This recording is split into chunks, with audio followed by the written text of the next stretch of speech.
Add some fresh spring zing to your home decor with this simple and elegant Chalk Couture project. The Rustic Home Wreath Transfer pairs perfectly with the 16-inch Rustic Round surface.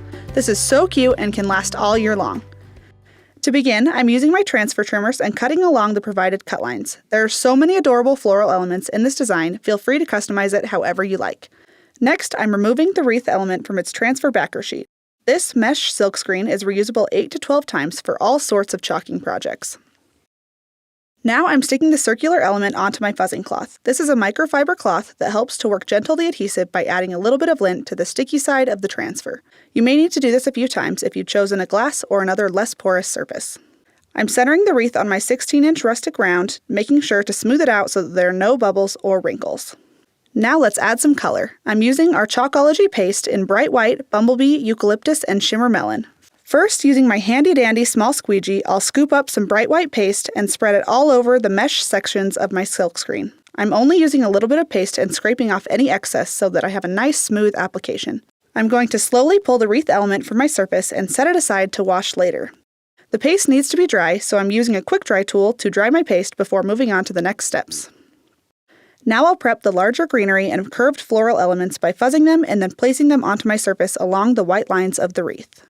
I'll use my mini squeegee and chalk eucalyptus over the greenery and sunnyside over the floral details.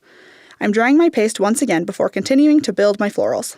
Now I'll chalk the large flower element onto the bottom of my wreath with Shimmer Melon. To help fill out my arrangement, I'll use the smaller greenery element and chalk it in eucalyptus.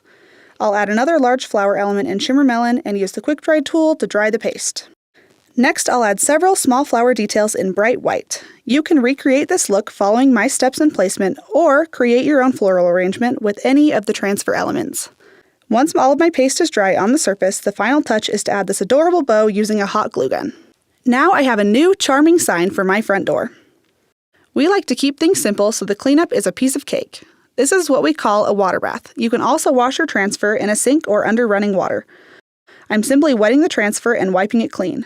Our board eraser not only wipes off reusable surfaces, but makes quick work of cleaning up transfers and tools. Be sure to clean both sides of the transfer. Once clean, you can lay it flat to air dry with the sticky side up, or you can use a fuzzing cloth to dry it off. Here I'm using the fuzzing cloth and a paper towel to wipe off all of the water. I'm making sure to wipe off both the front and the adhesive side of the transfer. Repeat these steps for the smaller transfer details. Once it's completely dry, I'll reapply all the transfer elements to their coordinating backers. Here's a pro tip. When reapplying the backer, lay the transfer down on a flat surface with the sticky side up, and apply the glossy side of the backer to the adhesive.